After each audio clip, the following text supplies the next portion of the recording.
Ganteng doang, nonton kagak di subscribe. Canda subscribe.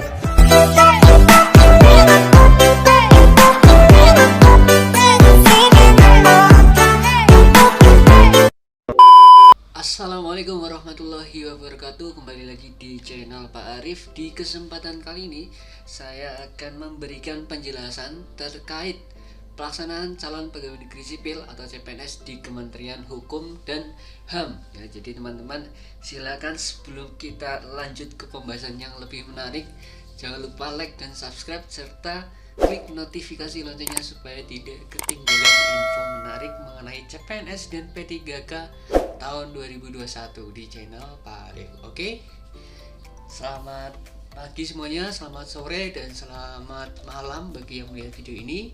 Salam semangat, semoga teman-teman sehat semuanya ya. Oke, saya akan bahas mengenai syarat formasi yang ada di Kemenkumham, kemudian pendaftarannya gimana, seleksinya seperti apa. Nanti saya akan jelaskan ya. Jadi teman-teman harap dilihat dari awal sampai akhir supaya tidak ketinggalan, dan teman-teman upayakan untuk teliti sebelum mendaftar supaya tidak terjadi kegagalan di tes administrasi. Oke, kita langsung saja ke pembahasan yang menarik ini ya. Jadi nanti ya Kemenkumham sudah membuka rilis informasi resmi ya mengenai alokasi kebutuhan CPNS tahun 2021 ya. Ini ada beberapa penempatan atau unit kerja yang mendapatkan alokasi kebutuhan. Jadi teman-teman nanti akan siap disebar di beberapa wilayah di Indonesia nih, mulai dari Aceh ya, kemudian Sumatera ya, Aceh, Sumatera, kemudian Riau ya, ini Bangka Belitung, Bengkulu, Lampung ya, kemudian Kalimantan Barat, Kalimantan Timur, Tengah, Selatan, Bali, NTT, Gorontalo ya, di kantor imigrasi ya. Kemudian ini yang formasi di luar penjaga tahanan ya. Kalau penjaga tahanan biasanya sesuai dengan wilayahnya ya, atau sesuai domisilinya. Oke, kita lanjut ke jabatan kualifikasi pendidikan dan jumlah alokasi kebutuhan. Ya, teman-teman bisa melihat di sini ada jabatan penjaga tahanan yang untuk SLTA diperhatikan. Ya, di sini ya kuota untuk Papua ada sendiri ya. Untuk afirmasi pria 70, wanita 9 ya. Papua Barat itu prianya 20, wanitanya 2. Ya, ini tinggal dikali 3 untuk masuk ke SKB ya. Ini sekitar 210-an untuk pria ya. Untuk wanita itu sekitar, berarti 9 kali 3 sekitar 27 ya untuk masuk ke SKB. Nah, ini yang formasi umum. Jadi teman-teman yang daftar di formasi umum untuk yang pria itu sekitar 3.511 ya. Jadi ini nanti tinggal dikalikan ya, perkiraan misal 3.000 dikali 3 ada sekitar 9.000 atau 10.000 untuk masuk ke tahap SKB. Jadi teman-teman cukup masuk ke urutan 1.000 atau urutan 2.000 ya, nanti baru diseleksi per SKD-nya. Tapi untuk penjaga tahanan biasanya alokasinya per wilayah ya. Jadi untuk wanita 264 ya. Untuk total kebutuhannya ada 3.876 teman-teman. Nah, kemudian untuk pemeriksa keimigrasian ini ada SLTA ya, atau SMA ya. Papua 4, wanitanya nggak ada. Papua Barat 1 ya, ini biasanya penempatannya di bandara-bandara. Kemudian yang umum ada 75, wanita 15. 75 kali 3 itu adalah masuk rankingan SKB ya. Jadi kalau teman-teman pengen masuk tahap selanjutnya, teman-teman harus masuk ke ranking 3 kali formasi kebutuhan ini ya, tinggal dikalikan saja. Kemudian ada perawat, D3 keperawatan, nanti tinggal dilihat syaratnya apakah membutuhkan STR atau tidak ya. Ini umum ya guys ya. Kemudian ada 177, kemudian totalnya 180 ya. Kemudian kebidanan ya, formasi umum 23 ya. 23 dikali 3 itu berapa itu ya, tinggal sekitar 60-an lah atau 70 untuk masuk ke tahap SKB. Nah, untuk Pranata Keuangan APBN ini ada D3 akuntansi, D3 ekonomi, D3 keuangan, manajemen, administrasi negara. Ya, ini yang bisa mendaftar di Pranata Keuangan. Ya, teman-teman hati-hati ya, ketika S1 akuntansi nggak bisa ambil di sini di Pranata Keuangan karena bukan sesuai kualifikasi pendidikan. Ini ya, harus kualifikasi pendidikannya harus sesuai dengan jabatan yang disediakan. Nah, jadi harus hati-hati ya, yang disabilitas 1 katanya, kemudian yang umum 32 kali 3 ya sekitar 96 untuk masuk ke tahap SKB. Nanti ditempatkan ke 33 kantor wilayah ya, nanti akan di ranking dulu di nasional. Kemudian ahli pertama analisis anggaran ya. Nah, ini yang S1 harusnya daftar di sini. Ini ada S1 ekonomi, S1 akuntansi, S1 administrasi negara, S1 administrasi ya, administrasi pemerintahan, S1 hukum, dan S1 kebijakan publik ya. Di sini hati-hati ya, ini S1 ekonomi bukan S1 pendidikan ekonomi. Jadi yang pendidikan nggak bisa daftar di sini karena tidak sesuai dengan kualifikasi. Ini S1 ekonomi murni, S1 akuntansi ya, pendidikan akuntansi nggak bisa daftar di sini ya. Teman-teman harus hati-hati dan teliti ya. Ini ada lulusan terbaik ya, ini kuota untuk lulusan terbaik 4, kemudian kuota untuk disabilitas 1, yang umum 42 kali 3 itu sekitar 6, 3 kali 4 126an ya. Jadi teman-teman harus masuk ke tahap SKB dengan ranking 126 dari peringkat nasional, nanti akan ditempatkan. Kemudian S1 hukum ya, analis hukum ya. Kalau saya sarankan, kalau teman-teman yang jurusan hukum mending daftar di kejaksaan, karena kejaksaan itu buka besar-besaran guys. Jadi teman-teman harus lihat peluangnya ya. Di sini umum itu 8 ya, 8 kali 3 sekitar 24 guys ya. Ini ada 10 unit pusat, berarti teman-teman akan ditempatkan di pusat-pusat di kantor Kemenkumham ya. Ini jelas di kota-kota ini. Kemudian ahli pertama pembimbing kemasyarakatan ya, ini biasanya di lapas ya. Ini ya penempatannya ya, ada S1 psikologi, S1 hukum, S1 politik, S1 kesejahteraan. Ini banyak sekali ya jurusannya yang bisa mendaftar pada lokasi pembimbing masyarakatan. Itu total formasi yang disediakan umumnya itu 140, yang 15 itu formasi lulusan terbaik atau cum laude ya. Nanti akan saya jelaskan ya kategori lulusan cum laude itu seperti apa. Jadi biar pemahaman teman-teman semakin jelas. Ini Papua 2, Papua Barat 1. Ini ditempatkan di 10 kantor wilayah ya. Ini kemungkinan di kota-kota besar juga. Kemudian ahli pertama penyuluh hukum, ini S1 ya, ada 30 orang ya, 30 kali 3 sekitar 90 untuk masuk tahap SKB. Lulusan terbaiknya 3 ya, teman-teman lihat dulu, pantau terus ya. Kemudian ahli Pranata komputer, itu ada S1 teknik komputer, S1 komputer, S1 teknik informatika, dan S1 sistem informasi. Ini ada lulusan terbaik 3, disabilitasnya 3 ya, umumnya 39 dikali 3 untuk masuk SKB itu berapa. Nah, itu sekitar 90 atau 100 kuota untuk masuk ke SKB ya. Ketika di ranking, teman-teman harus berada pada 100 ranking tersebut ya. Dokter umumnya ya, untuk lulusan terbaik 5 ya. Ini untuk para dokter muda, umumnya 45. Ini lumayan banyak untuk ukuran dokter. Biasanya di instansi-instansi itu cuma 1, 2, 3. Nah, ini dokter umum juga ya, teman-teman para dokter itu bisa memanfaatkan ini yang pengen jadi PNS ya. 45 kali 3 ya, itu sekitar 130 atau 140-an ya untuk masuk ke tahap SKB. Ini ada asisten dosen ahli ya, nanti ada dosen juga ya, asisten ahli. Kemudian S2 administrasi, S2 ilmu administrasi, S2 administrasi negara ya. Ini lulusan terbaiknya 2. Kemudian umumnya itu 6 ya, jadi 6 kali 3 itu sekitar 18 untuk masuk ke tahap SKB ini ada 1 unit pusat, artinya dia ditempatkan di Jakarta kemungkinan ya, di pusat ya. Jadi totalnya sekitar 4.558. Nah, saya akan jelaskan mengenai lebih rinci ya mengenai kriteria pelamar ya. Teman-teman jangan lupa subscribe channel saya supaya berkembang, dan nanti di puncak 1000 subscriber nanti saya akan mengadakan giveaway guys. Jadi teman-teman jangan lupa, nanti akan ada hadiah menarik dari saya. Oke, di sini ada kriteria pelamar ya. Jadi ada kebutuhan yang umum ya, baik lulusan dari universitas maupun dari SMA ya.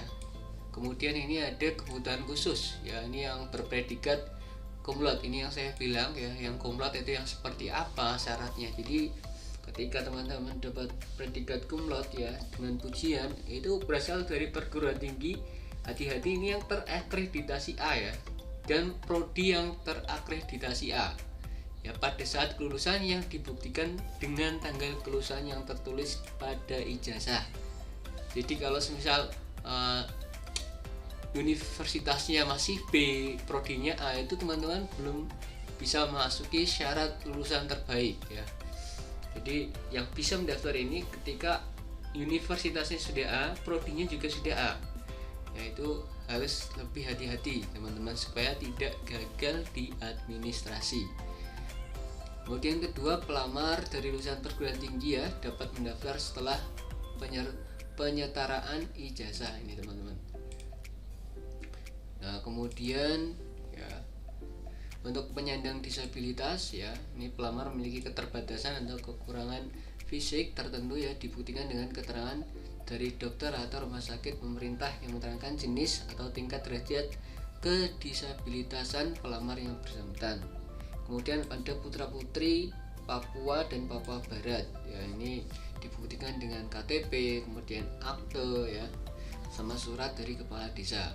Nah, ini ada persyaratan ya, yang wajib dimiliki oleh para calon ASN atau calon CPNS di Kemenkumham ya, tidak memiliki kewarganegaraan ganda ya, kemudian memiliki karakter pribadi selaku penyelenggara publik ya, mampu berperan sebagai NKRI dan lain sebagainya ya. Ini akan saya titiki ya, yang tidak, poin-poin yang penting saja ya, tidak pernah dipidana ya berdasarkan putusan pengadilan ya, kemudian tidak memiliki ketergantungan narkotika dan obat-obatan seperti narkoba ya. Kemudian siap, nah ini ya teman-teman harus memahami, siap ditempatkan di wilayah negara kesatuan Republik Indonesia. Jadi teman-teman mau nggak mau harus ngikutin apa yang sudah ditetapkan oleh Kemenkumham nanti. Jangan sampai teman-teman menyesal, saya pengen daftar di Semarang, saya pengen daftar di Jakarta tapi ditempatkan di Sumatera. Nah teman-teman nggak boleh seperti itu, teman-teman harus siap, saya ditempatkan di mana saja, ingin mengabdikan pada Ibu Pertiwi begitu ya. Jangan takut ya, karena PNS itu insya Allah sejahteranya terjamin ya. Kemudian memiliki kualifikasi pendidikan sesuai dengan prasyarat jabatan. Nah ini yang saya bilang ini juga. Kemudian tidak terlibat ya dalam pengurus partai politik dan terlibat politik praktis, ini nggak boleh daftar PNS ya. Kemudian pelamar ya yang merupakan, kemudian tidak bertato juga ya untuk wanita nanti, soalnya ada tes fisik ya. Kemudian bekas tindik ya, kemudian apalagi pria juga tidak boleh bertato ya. Kemudian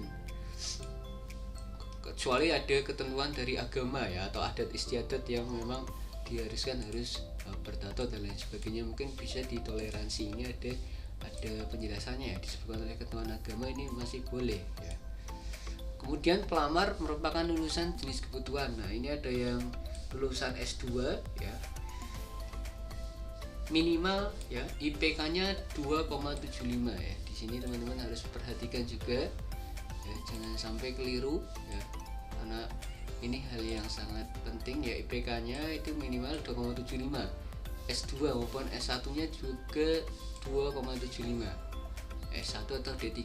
Untuk SMA ya, ini berasal dari sekolah luar negeri dengan ijazah dan daftar nilai yang telah disertakan oleh Kemendikbud, atau yang berasal dari dalam negeri, itu bisa ya. Teman-teman yang lulusan luar negeri maupun lulusan dalam negeri semuanya diberikan kesempatan untuk mendaftar. Kemudian jenis kebutuhan lulusan terbaik ya, cum laude ini ya yang tadi. sama, yang penting ada akreditasi univnya A ya, prodinya juga A ya, teman-teman harus ingat itu.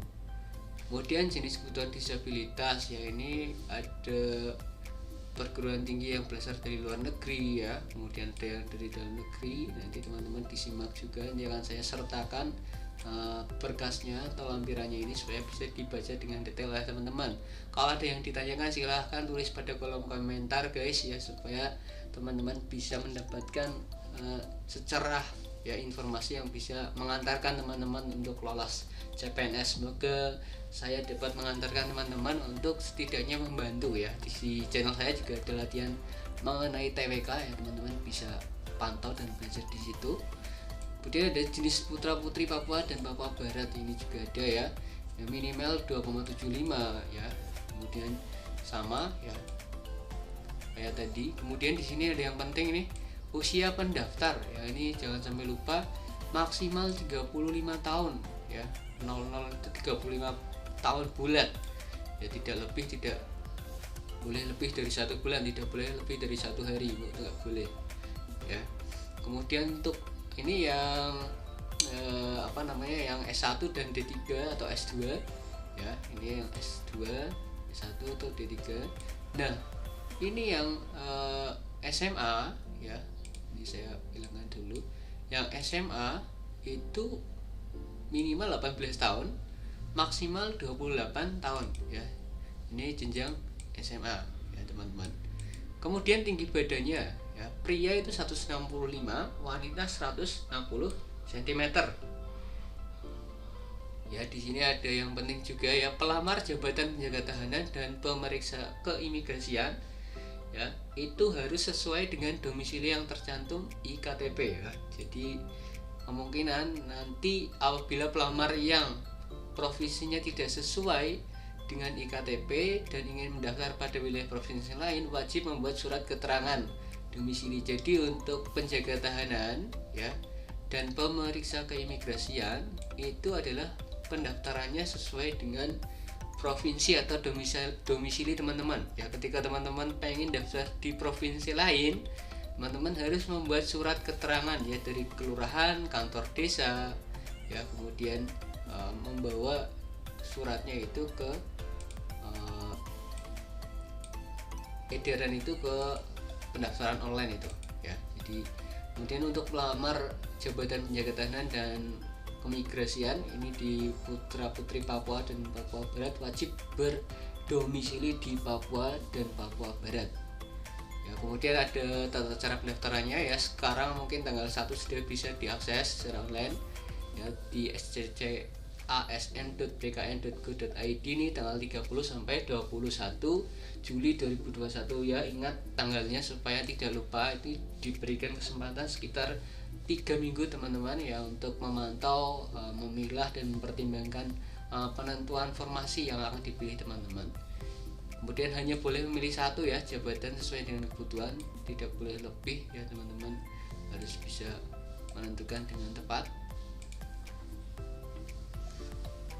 Oke ya, ini mengenai harus ini pada saat pendaftaran online lalu melalui laman sebagaimana di atas ya, mulai tadi ya. Kemudian pelamar harus mengisi juga NIK, kemudian nomor KK juga, email aktif, pas foto ya, kemudian dokumen-dokumen yang akan dibutuhkan ya, nanti saya akan paparkan. Nah ini ada beberapa dokumen persyaratan pelamar ya.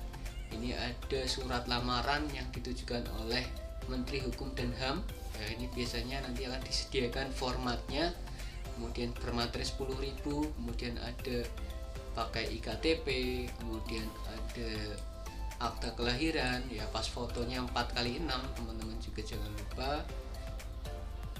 Kemudian surat keterangan berbadan sehat ya dari dokter atau rumah sakit pemerintah ya, yang dibuat bulan Juli ya teman-teman, hati-hati ini dibuatnya bulan Juli ya. Jadi teman-teman harus bisa nih dibuat bulan Juli. Bagi pelamar dengan kualifikasi SLTA ya, ini wajib menyertakan tinggi badan sesuai dengan hasil pengukuran pada saat pemeriksaan ya. Ini pendaftaran online-nya diunggah tadi ya. Kemudian dokumen persyaratan diunggah adalah scan berkas asli ya, tidak berwarna hitam. Ini hati-hati ya, teman saya pernah gagal itu gara-gara mengupload yang hitam putih ya. Jadi teman-teman jangan sampai gagal di administrasi ya. Saya ingatkan sekali lagi, saya ingin supaya teman-teman bisa lolos semuanya ya. Ini ada pelamar kualifikasi S2 ya, daftar juga secara online ya, sampai nanti akan dinyatakan lulus ya seleksi ya, dan dapat mencetak kartu ujian secara online ya. Pada bulan Agustus nanti dicetak kartunya ya. Kemudian pelamar untuk kebutuhan umum ya, ini ada ijazah asli ya, kemudian transkrip nilai. Ini scan-scanan nanti yang dibutuhkan. Kalau ijazahnya belum keluar pakai SKL insya Allah juga bisa. Ini ada syaratnya juga ya. Kemudian ini ada surat keputusan penyertaan ijazah dari Kemendikbud, kemudian cetakan tangkapan layar atau screen capture ini dari Prodi atau Badan Akreditasi Nasional BNPT ya. Kemudian untuk lulusan terbaik ya, nanti teman-teman jangan sampai lupa juga, ini ada ijazah asli ya, dokumen yang disiapkan atau digabungkan dalam dokumen PDF. Ini ada ijazah asli, kemudian SKL kalau belum keluar ya, kemudian mengenai akreditasi, transkrip nilai ya. Ini jangan sampai lupa juga untuk penyandang disabilitas juga ya. Ini ada sama sebenarnya ya seperti yang lain, ada ijazah, transkrip, SKL kalau nggak punya ijazah ya, surat keterangan lulus dulu.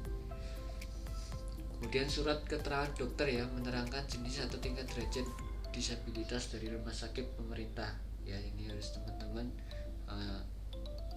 perhatikan yang disabilitas. Ini juga ada ya, pelamar kebutuhan khusus ya, wajib mengunggah video singkat yang menunjukkan kegiatan sehari-hari ya. Pelamar memperhatikan kondisi pelamar sebagai media atau panitia melakukan verifikasi dengan mengetahui jenis atau tingkat derajat kedisabilitasan pelamar secara visual. Ini lanjut saja ke putra putri barat, ini sama seperti yang lain juga ya, tidak ada bedanya ya, hampir sama. Kemudian untuk lulusan SLTA ya, ini ijazah asli, kemudian bisa pakai SKL ya bagi pelamar yang ijazahnya belum keluar ya. Kalau ijazahnya sudah keluar pakai ijazah. Kemudian ya ada pelamar jenis kebutuhan juga Papua Barat, hampir sama juga seperti yang lain.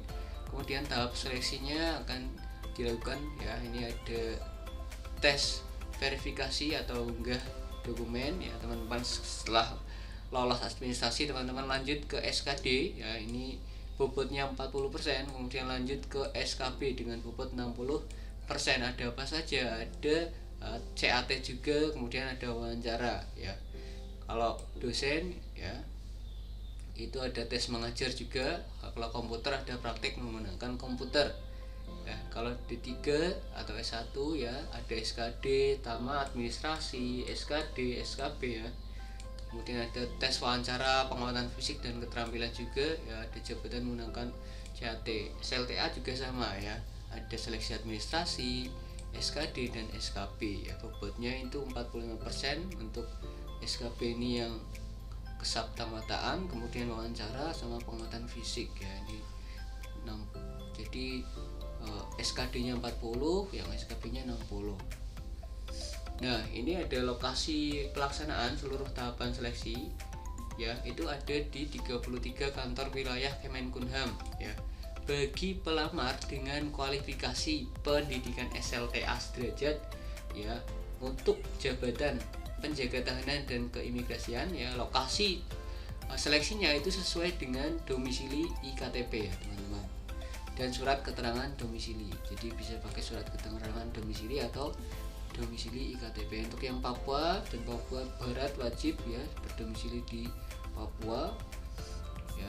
Kemudian yang pelamar selain dari kualifikasi SLTA ya, ini selain berarti S1, S2, dokter atau dosen ya, ini jabatan penjaga di luar ini ya. Jadi lokasi seleksinya sesuai dengan kota provinsi yang dipilih sebagai lokasi tes SKD di laman scasnbkn.go.id ya. Ini ada itu ya, ini sistem kelulusannya ya, sesuai, jadi sesuai 3 kali formasi tadi ya untuk masuk ke tahap selanjutnya. Oke, itu saja, dan teman-teman jangan lupa ini ada jadwal seleksi ya.